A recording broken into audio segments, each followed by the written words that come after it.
Hi, I'm Sara Ott. I'm the City Manager of Aspen, Colorado, USA, and it's been great to be in Queenstown again. Our two communities go back over 3 decades of learning from each other as sister cities and sending students back and forth, as well as business leaders and government leaders to really learn from each other. And here in Queenstown, and Aspen, we have similar pressures around housing, social services, the affordability challenges, the management of tourism in a way that's sustainable for generations ahead.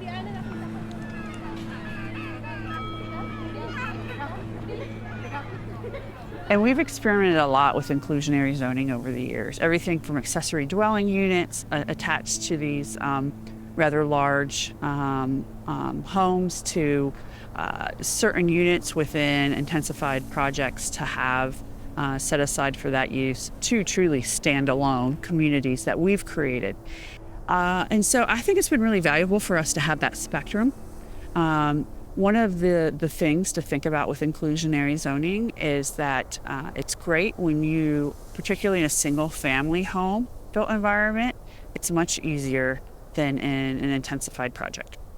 And then the second thing I would say is that particularly in Aspen, there's an interest in being around these neighborhoods that are built specifically for affordable housing. They're quite frankly more vibrant for us because there's a year-round population. There's families there. We have, babies getting born all the time who are being raised in these areas. And Aspen itself is only 10 square kilometers with an urban growth boundary that isn't much bigger than that. And so when we do inclusionary zoning, we've learned that how to do it in a way that's really careful so it doesn't become cost burden on the folks who are living there that are in that zoning component. And then the second thing I'd say is that when we've done it, what it has done to mix the socioeconomic classes has been an enormous value of who we are as a community. To be able to, whether it's belly up at the bar or to walk on the sidewalk right there next to a neighbor of a wide spectrum of socioeconomic successes, that has been a hallmark of who we are, that you can do that.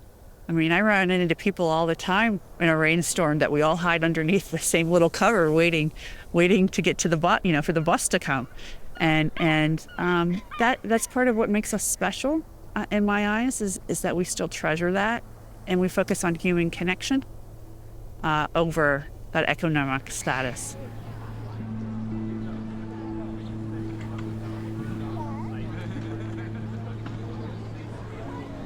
It's hard to classify who's a key worker and who's not, particularly in a tourism economy. What I will say is that we've worked with our partners to say, these are some roles in our community that we are going to make an additional effort for beyond what we already do. And so as an example, I have a police force under my responsibilities. And there was a time in Aspen's history where there was no police officer within 30 or 40 minutes, living within 30 or 40 minutes of our community. It was absolutely not the thing to have going on. And so we started building as an employer, in addition to our community housing program, we stepped up and started building housing for our own council employees. And that has been a game changer for me in retaining the quality and the caliber of staff we need to run a world-class community day in and day out. And similar to other places, our school district, our local schools, their goal is to house 100% of their employees who want it. And they've been very aggressive at that. And these are things that have changed because as Aspen's free market real estate has become higher priced, it has caused a ripple effect of higher price in our surrounding communities and villages where those key workers lived.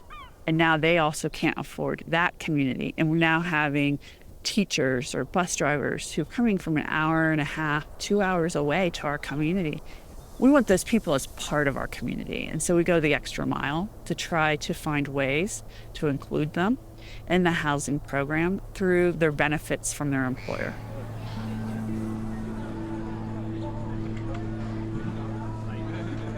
When I interact with the development community, we focus a lot on what's the connection to place. Why do we all love to be there? And that's been super valuable to us in having that connection to place. And often from there, we're able to talk about how do we preserve that place for the future? We're not worried about preserving, contemporary structures or maybe restaurants or certain bars. But we do care about is preserving the sense of place. And developers are a key role in creating and preserving sense of place. So I will say, open your checkbook. Bring an amenity to the community for the community to enjoy that doesn't create tons of exclusivity, that creates inclusion from a social standpoint and contributes to the well-being of the people who are here. And ultimately, we talk about is being able to continue the brand of Aspen is essential to their business model.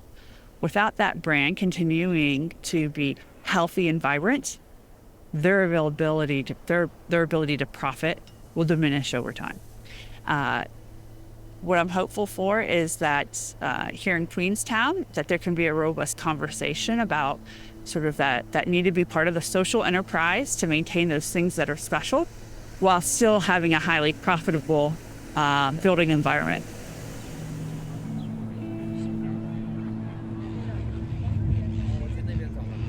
Developers have a reputation for being opportunistic, as they should be in modern capitalism society.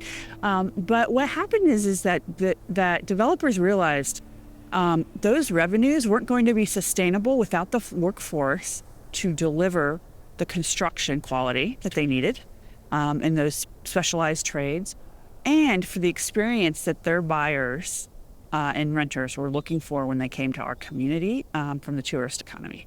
So if those things couldn't happen, if you didn't have the barista that you needed, or those other roles in the community, overall, the quality of the experience and the investment made in the community by the developer isn't going to be as profitable in the end. So there was an economic incentive to move forward with it. Does quite the mind shift to get us there. And I would say there's still times today that we have some developers, as they're newer coming into the community, need to learn a little history to this and why we do it the way we do it. But it's really been key to preservation of character and of well-being of people in the community to do this. The other piece I'd say that was important when we talk about that is, the developers have a sense of philanthropy that also they recognize they can bring their expertise to the table to be part of a great solution. So as an example, right now I'm in the process. I just completed 79 units about 3 months ago, all prefabricated homes in an intensification neighborhood.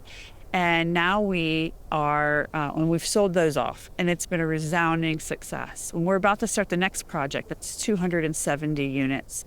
And the expertise of the development community coming forward saying, do this or do that, consider this.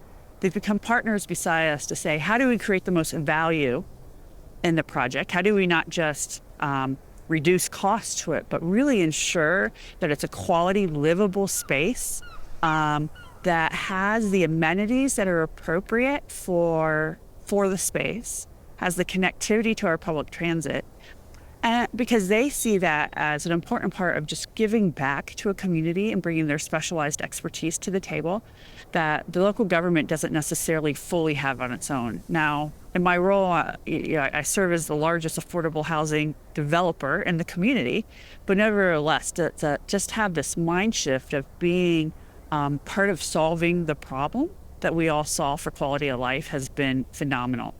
Another trigger that I think has been also really helpful is with how we do taxation in the United States, is that the community has been willing to push back when they say the development community is going too far.